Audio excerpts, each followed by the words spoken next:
This is the easiest and fastest method of making coconut oil you will ever come across. Hello everyone, thank you for stopping by. In today's video, I'll be showing you how I made my coconut oil at home.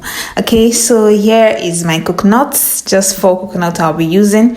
Okay, I'm going to break it up and remove the flesh. You can collect the coconut water if you want. For me, I love coconut water so much, especially when it's iced. Okay, so here's the coconut already washed. Okay, I'm going to be cutting it in tiny bits, very tiny bits, so my blender can blend it up. If you'll be making so much, you might need to take it out to a commercial blender to blend it. Okay, so I'm rinsing it again here, and I'm going to be cutting it in tiny bits, just like this.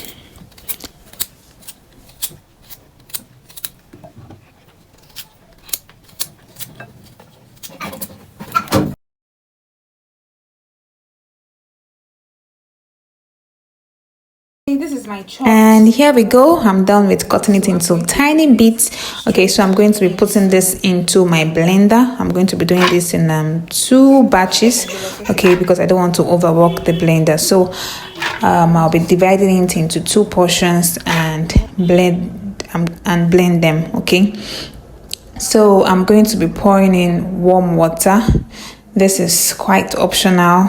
You may not find it necessary, but warm water will help to get the most out of the milk. Okay, so I'm pouring warm water up to this level and blend it up. Okay, like I stated earlier, if you'll be doing so much, okay, you might just need a commercial blender, or if you'll be doing so little and you do not have a blender at home, you can just use a grater to grate the coconuts. Okay, so I'm done blending it here, and I'm going to be pouring it into my strainer. This is the first batch, and then blended the second batch and strain it also. Okay, so I'm going to be squeezing out the milk, and I'm not going to trash the chaff now. I'm still going to rinse it just to be sure I've collected all the milk.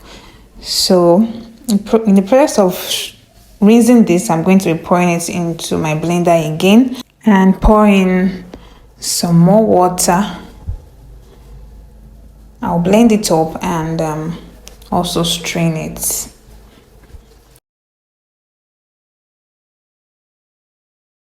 Okay, you may actually skip this process, if you do not have the time. Okay, just rinse the chaff and squeeze out the remaining milk.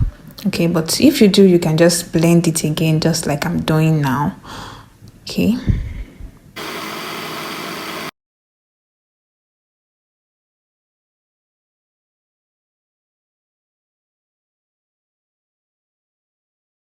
Okay, so here I'm done blending it, and I'll pour it back into the strainer and squeeze out.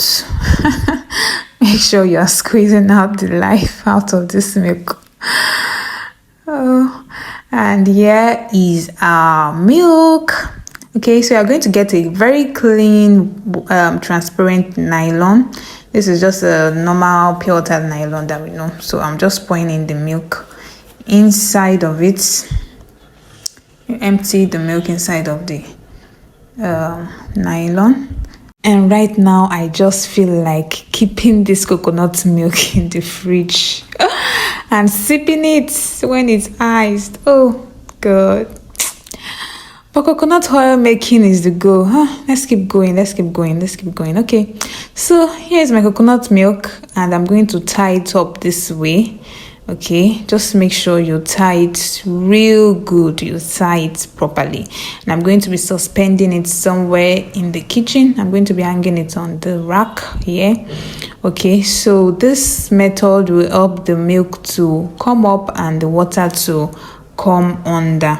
Okay, so I'm going to be leaving it for about it's going to sit for some minutes.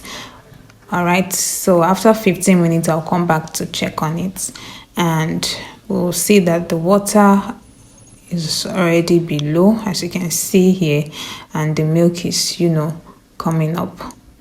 I'm going to let it sit for about another 15 minutes, and here we go. You can see that it has settled. Okay, so now you're going to get a scissors and a bowl to collect the water first, and at the tip of the nylon you have to be very careful. Just cut a very tiny part out, okay, so that the water can run through it.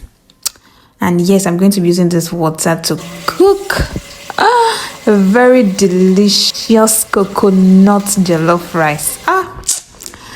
You can use it for any dish you want, or you can just do away with it, but no, nothing is going to go to waste for me.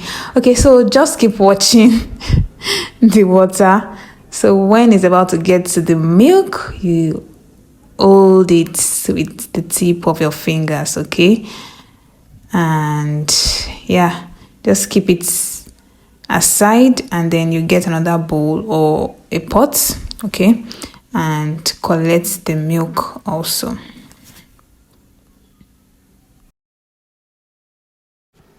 Oh, again, this feeling of hiding some milk in the fridge, Char, now wow. Let's just make a coconut oil and go and rest. Anyway, so you can just cut the nylon open so the milk can rush out very well, and don't wait like me. Okay, so here we have our milk, and this is what we're going to be putting on fire. This process really saves a whole lot of cooking time. Apart from cooking time, saves your gas. That is very, very important. So I'm going to be putting this on fire, and it's going to boil. Okay, you allow it to boil and fry. It's starting to boil here. I think this is 10 minutes later, starting to boil. And just in few minutes later, to be all done, and our coconut oil will be ready. Okay, so this is about 20 to 25 minutes later, and you can see traces of the oil starting to you can see it at the top of the milk. Okay, just stir at intervals so that everything can cook and fry evenly. Okay, so I'm still going to allow this to fry for a few minutes and come back to check on it. Just keep an eye on it, okay? And then here we are, about 30 minutes later. Okay, so I've turned off the heat here because I want to scoop out this first oil, okay? Because I love how the oil is just so pure. I'm going to be scooping this out and set it aside. It's so clean and pure. So for me, I'm going to be keeping this and use it much later, okay? And then here is a coconut oil after some few minutes. Okay, if you're not like me, you might just keep that previous process and just allow everything to fry and burn, because it's frying and it's burning. Of course, it's going to change in color. So, and here is our coconut oil, undiluted, homemade, pure virgin coconut oil. Look at it. Just look at it. Did I forget to tell you the kind of aroma you will get from this coconut oil while frying it? Your neighbors will be knocking at your door and ask you to give them some. And yes, this chaff or residue, yes, we're not going to be trashing it just yet. You won't imagine the kind of oil you will still be getting from this. So you're going to get a very clean handkerchief or a piece of cloth that you can use to, sieve out. I'm going to be scooping some residue, some of this fried stuff into it, and squeeze out the oil from it. Squeeze out the life of the oil from this thing. I had to ask my hubby to still help me with his power to squeeze out, because honestly, coconut oil to me is just so precious. Every drop of it, every drop. So I'm going to be squeezing this, and look at it. Look at the oil you're still going to get from it. I actually did this in 2 batches, okay? And just look at it. Look at the oil that are still coming from this residue. I think I'm at the 2nd batch now and still squeezing. I'm still going to squeeze it real good, I think, out of camera.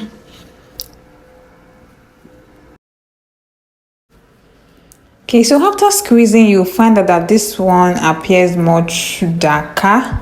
Okay, just allow it to sit for a while. You can see how dark it is and see the amount of oil you still got from it. Okay, so you just allow it to sit for a while, for a few hours, or even till the next day if you're not in a hurry to use it.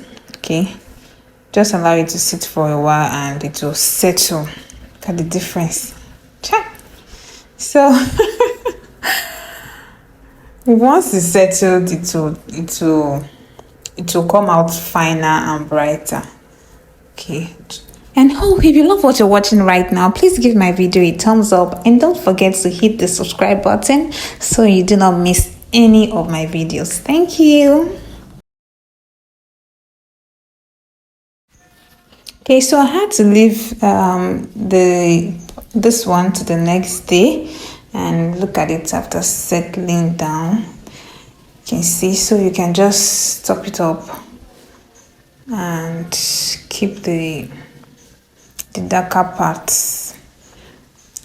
Okay, so here we have our homemade pure virgin coconut oil. Isn't it lovely that you can actually make your own coconut oil just at home? I've always loved making my own coconut oil. I hope you try this out soon, and I hope you do enjoy this video. See you in my next one. Bye.